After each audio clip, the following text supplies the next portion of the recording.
Hello, and welcome to A Reader's History of Science Fiction. I'm Alex Howe, and this is episode 44, The Children's Sci-Fi Renaissance. Okay, kids, this is where it gets complicated. I first talked about science fiction written for children in episode 14 about Robert Heinlein's juvenile novels. I continued the discussion in episode 28 about how children's sci-fi developed during the New Wave. Now it's time to catch it up with the present, because things changed a lot in the 90s and beyond. More sci-fi books were being written for kids, and the way they were being marketed was changing too, being targeted at more specific audiences. The biggest thing I noticed about children's sci-fi historically was how sparse it is. While you can find dozens of must-reads among adult sci-fi novels before the 90s, in children's sci-fi there's about 3. Everyone has read The Little Prince, A Wrinkle in Time, and Mrs. Frisby and the Rats of Nim. But before I started studying the genre in depth, I would have struggled to even name many others. In contrast, I could name quite a few children's sci-fi books from the 90s. But the thing is, I was a child in the 90s. Those were the books I was reading at the time. And one thing I have been able to determine is that children's sci-fi books have a much shorter shelf life than adult books. No pun intended. The books millennials like me read as kids were not the same as the ones our parents read, and they're also not the same as the ones Gen Z has been reading more recently. So am I just biased toward focusing on the books I read as a kid? I've tried really hard to avoid this. I talked to people from older generations, I looked at recommendation lists, I looked at lists of classics, I looked at Goodreads book lists, and there really isn't much there. You can find titles, but they're ones I've never heard of. They're from authors I've never heard of, except for superstars like Heinlein. Baby Boomer and Gen X sci-fi fans generally got their start on adult novels like Dune and 2001: A Space Odyssey, or else they started out reading fantasy rather than sci-fi. And that's probably the most telling part. While I did get into Clark early, I also read a lot of specifically children's sci-fi as a kid, something that was not nearly as typical of earlier generations. The fact that multiple newer sci-fi series have become popular enough to get movies made of them is another solid piece of evidence. Granted, that leans more toward young adult books, but I think it still counts. And finally, we also have a professional opinion from someone who studies this for a living. I've talked before about British historian Farah Mendelssohn, who wrote a survey of children's science fiction in 2009 called The Intergalactic Playground. In it, she argues that there was in fact a renaissance happening in children's sci-fi at the time.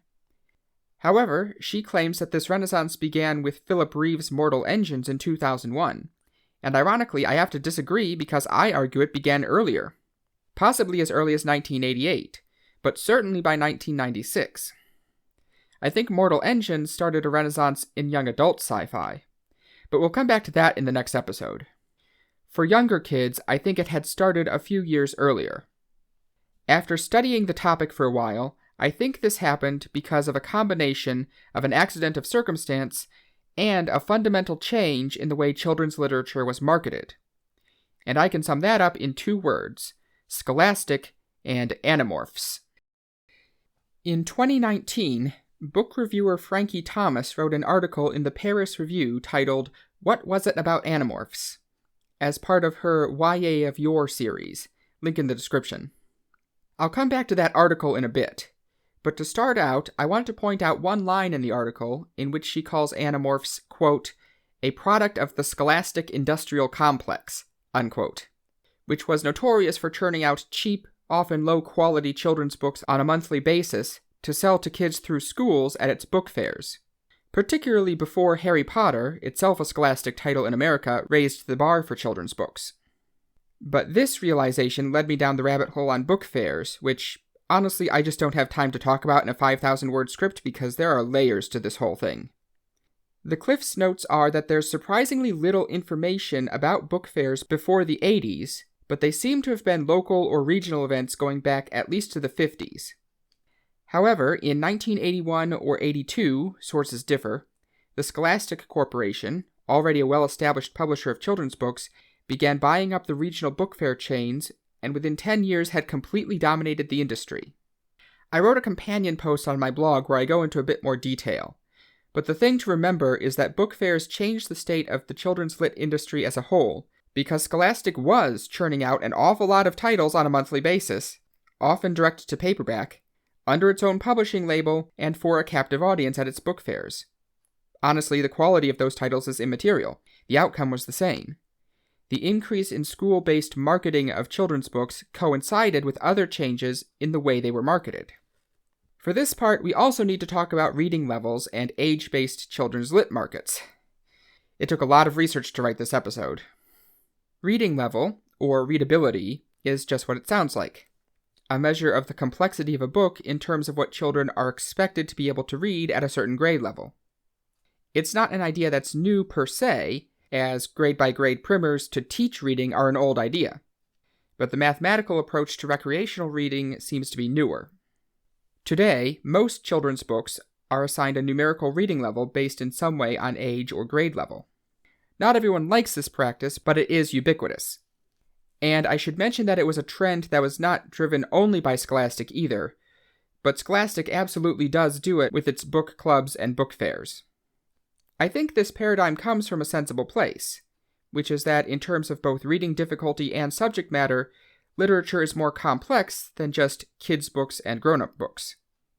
And the important thing to remember here is that this increased emphasis on reading levels in schools has coincided with driving the children's lit market into several narrower age-based markets, each with its own conventions.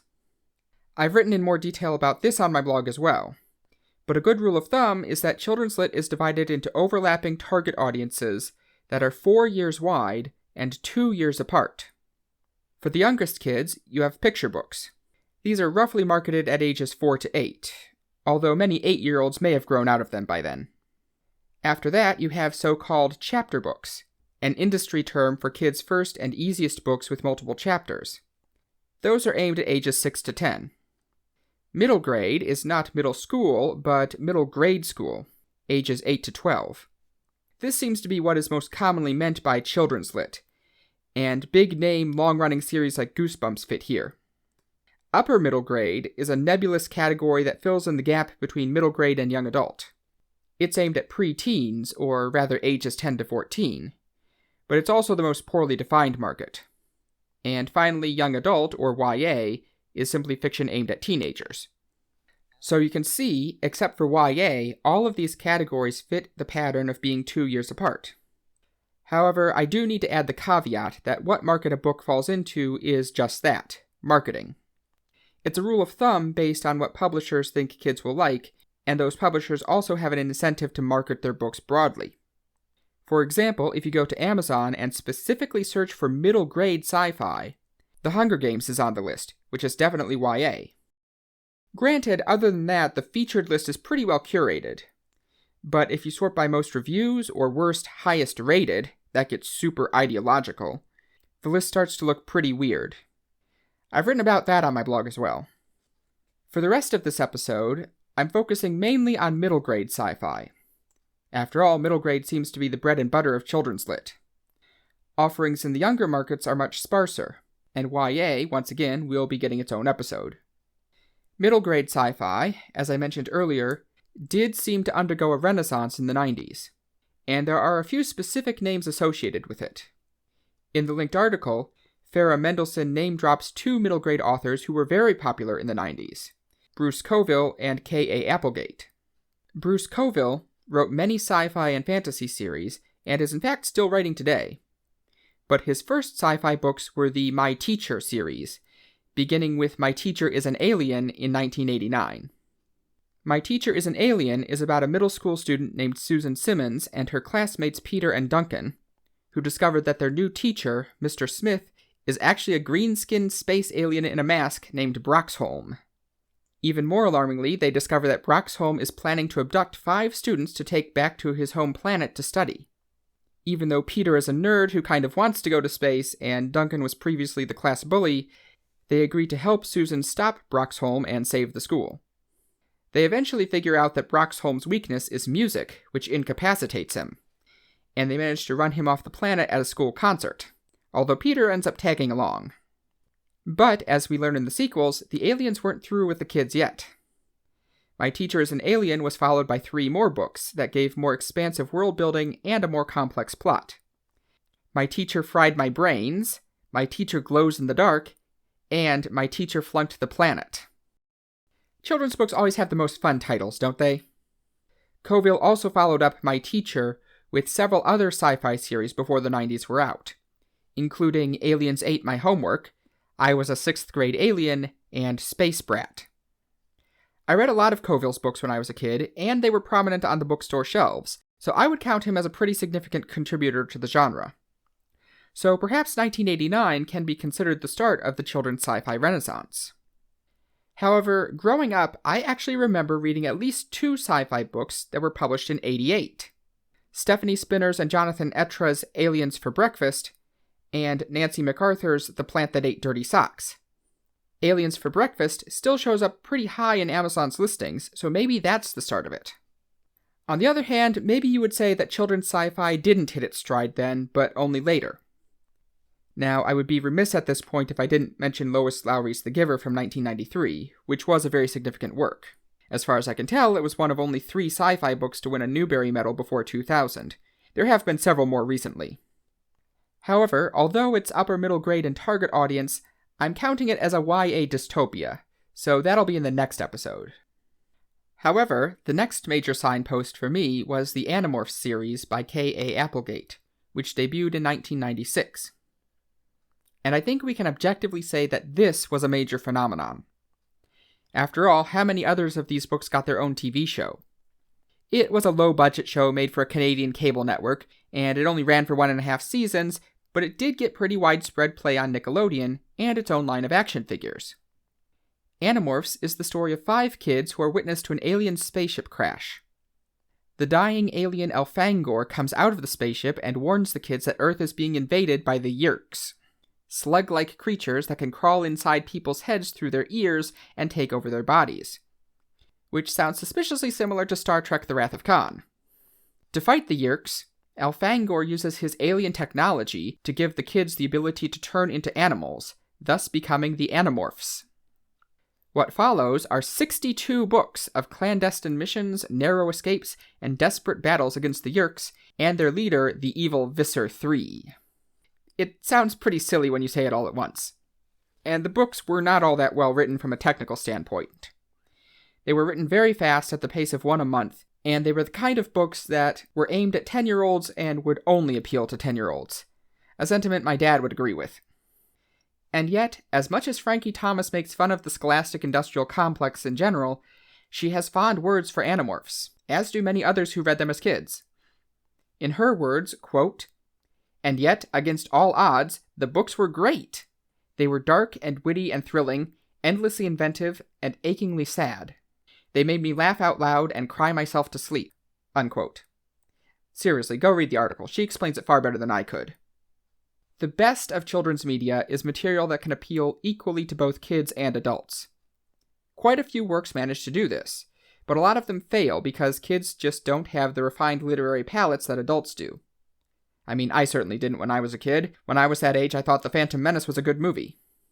Animorphs may not have the quality that we've come to expect today, but I think there is a good argument to say that it and the scholastic industrial complex that fueled it kick-started a new era of children's science fiction, several years before Harry Potter made reading cool again in general, and Mortal Engines brought new focus to young adult sci-fi. But I think the most surprising thing about Animorphs looking back is just how thoroughly they disappeared just a few short years after the series ended in 2001. Today, the books are completely out of print. In fact, Scholastic tried reprinting them in 2010, and they gave up after book 8 due to lack of sales. This has led fans to take matters into their own hands. Today, you can find the entire series posted publicly in ebook form in various places. This looks like it's probably not publisher approved, but I mention it because, for one, plenty of major media websites have already written about it, and more importantly because Applegate herself has given her approval, citing the fact that there has been no other way to get them reliably for many years. Link to that in the description. However, that has been changing just in the 2 years since I began this podcast. In 2020, Scholastic began putting the series on Audible. They've been going off and on, and at recording time, about a third of the series is up there. Also in 2020, the Animorphs came back with a graphic novel adaptation. I did buy the first one of those, and it's decent. Nothing to write home about. Follows the book pretty closely. The morphing illustrations are kind of wonky. However, the main issue is that it's moving at a glacial pace. They seem to be releasing 1 to 2 books per year, with no long-term plans for the series as a whole. As far as I can tell, they're only scheduled up through book 6. And there's also talk of a movie, but you never know how serious that is. But even with this comeback, I still think it's surprising how thoroughly the books disappeared. The fact that the closest thing the 90s had to an era-defining series in children's sci-fi went out of print so quickly just goes to show how fast the genre can shift. After 2000, there are a couple more major titles you may know. The Artemis Fowl series by Owen Colfer is really more fantasy than science fiction, but it's worth a mention because it appears on some sci-fi lists. It's also deeply weird when you think about it. It's about a boy genius crime lord fighting fairies. Anyway, I only count it as a little bit sci-fi because the fairies actually have advanced sci-fi technology, albeit powered by magic. The other major title, in fact possibly one of the 2 most popular books in this entire episode, is The City of Ember by Jeanne DuPrau from 2003. You may also know it from the 2008 movie adaptation. This book is upper middle grade, and it's getting perilously close to YA dystopia, but in this case I don't think it counts. It's not an oppressive tyrannical system. It's restrictive out of necessity, but only a few people are corrupt and controlling. The City of Ember is set in a post-apocalyptic future, but unlike most post-apocalyptic futures, it's not a lawless wasteland. Ember is an underground city that was established by some sort of government to preserve civilization through the apocalypse and rebuild it afterward. The people of Ember don't even know that the outside world exists, a decision that was apparently made for morale purposes.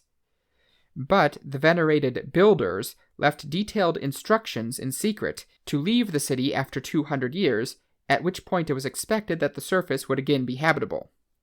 Unfortunately, the instructions have since been lost, and after 241 years, Ember's vast stores of supplies are running out, and the great hydroelectric generator that powers it is starting to break down. In this decaying city, 2 children, Lina and Dune, have been assigned their first jobs by the city at age 13. But then, Lina discovers the secret instructions in her grandmother's closet.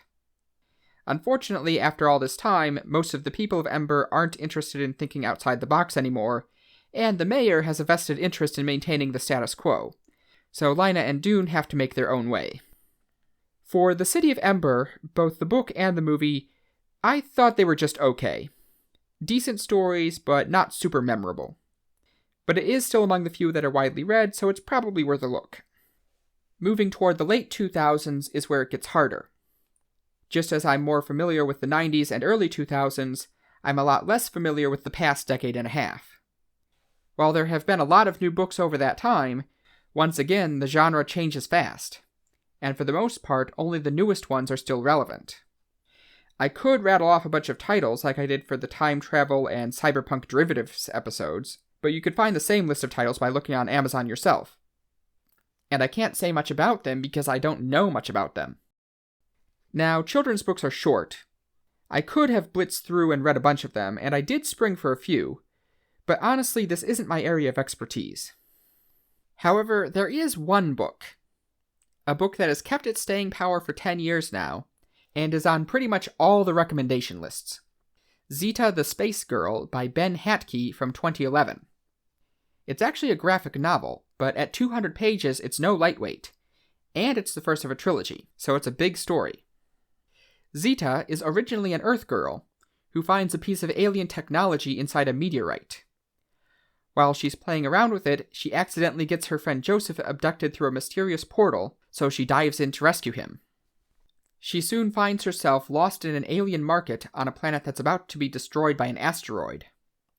Joseph is kidnapped by a doomsday cult, and the only person who can help her is, surprisingly, a sketchy-looking human who rides a giant mouse for reasons that are never really explained. Zeta the Spacegirl is a lot of fun. It's creative, zany, yet oftentimes serious and has real depth to it. It seems almost like a kaleidoscope of random alien images at first, but over time you start to see how the threads are woven together as the characters' arcs converge, and Zeta is aided by the friends she made along the way. And at the end of the trilogy, everything from all 3 books comes together really nicely.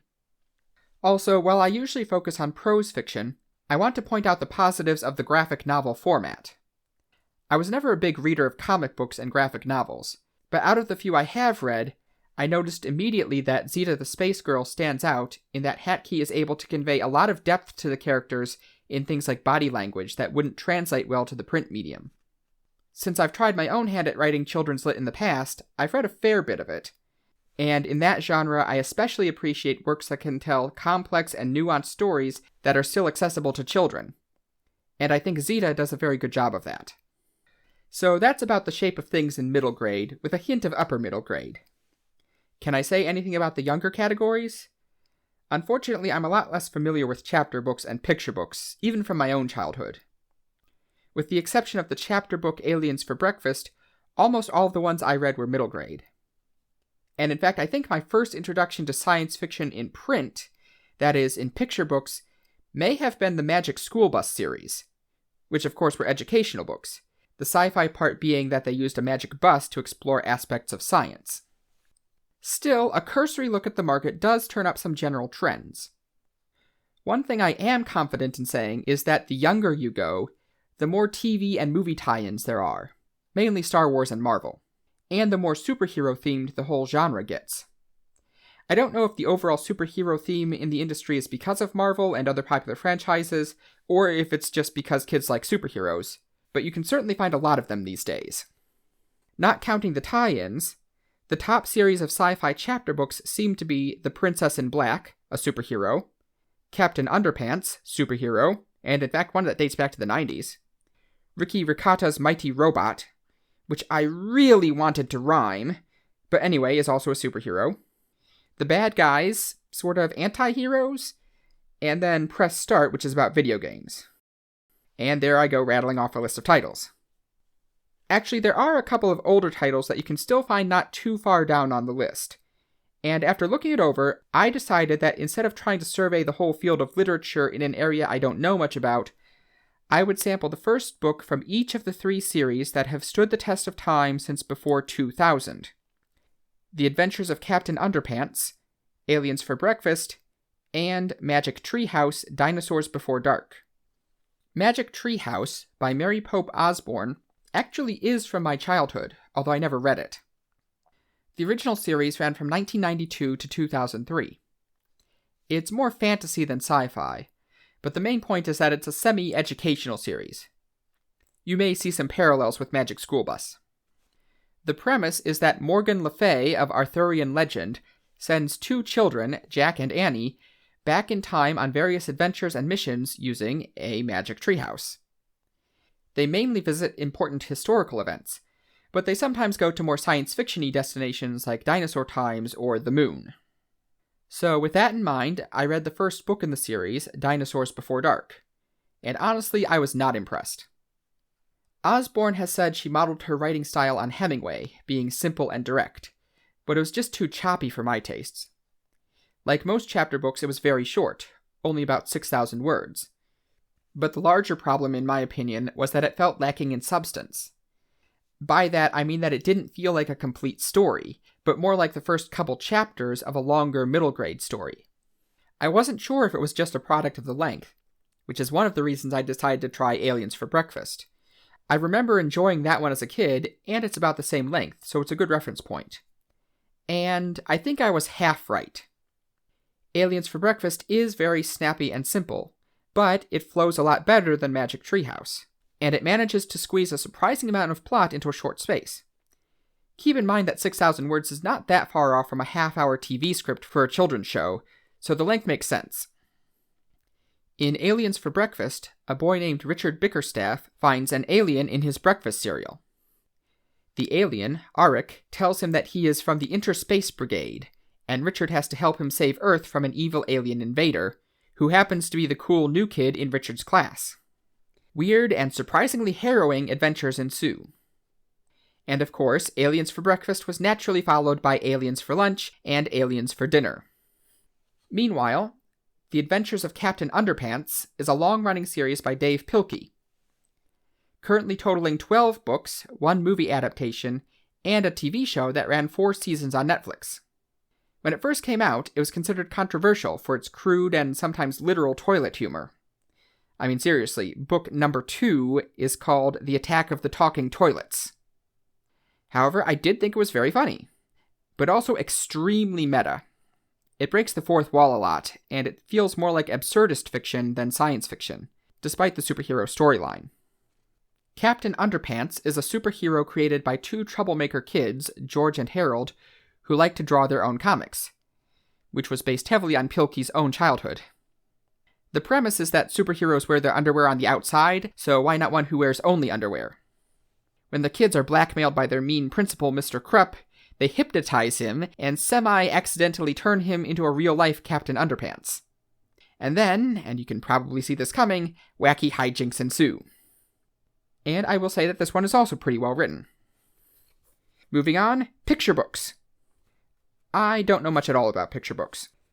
Outside of Disney's 5-Minute Stories series, there don't seem to be any real anchors in the industry. But I will say that I saw one on the list where the title looked interesting enough that I bought the Kindle edition to check it out. How to Code a Sandcastle by Josh Funk, illustrated by Sarah Palacios. And I thought it was really clever. It's about a girl named Pearl trying to code her robot Pascal to build a sandcastle. One that will be safe from her friend's dog, Ada Puglace. Apparently it's one of several books produced by Reshma Saujani's Girls Who Code organization. It's only the simplest basics of programming, but it's explained in a really intuitive way, and I think it works well. So I am recommending it, but that's not based on a survey of the literature. It's just because I liked the idea and it's well executed. Pun definitely intended. This has been A Reader's History of Science Fiction. This podcast is hosted by Libsyn and is very likely available on your favorite podcasting platform. You can find me on YouTube at Science Meets Fiction, where my next Exoplanets review video should be coming out soon. I'm on Twitter at SciMeetsFiction, and my website is sciencemeetsfiction.com, where I have posted all of the supplemental material for this episode. My main book recommendation for this episode is Zeta the Spacegirl by Ben Hatke. It's a really well-written and well-illustrated story. I think kids will like it, and while I'm not an expert on that, the number of times I've seen it recommended tells me that many other people agree with me. I also wanted to add a recommendation for each of the other categories I addressed. Keep in mind that these are not as authoritative because I'm less familiar with those markets, but I'm going to give it a try. As I said before, my recommendation for picture books is How to Code a Sandcastle by Josh Funk. For chapter books, what metric am I even using? I didn't look that far, and none of the ones I looked at struck me with the same universal appeal that Zeta did. Okay, I'm going to recommend Aliens for Breakfast by Stephanie Spinner and Jonathan Etra for chapter books. That might be partly nostalgia factor, but in my mind it's for 2 reasons. First, I think it's the one that would have appealed to me the most when I was a kid if I had read more of them. And second, it appeals to me aesthetically as an example of how quote-unquote core science fiction can be successfully scaled down to an early grade school audience. So those are my 3 recommendations for this episode. In the next episode, we will continue our discussion of children's sci-fi with what I suspect is by far the most famous subgenre of it. It's finally time to talk about young adult dystopias. Thanks for listening.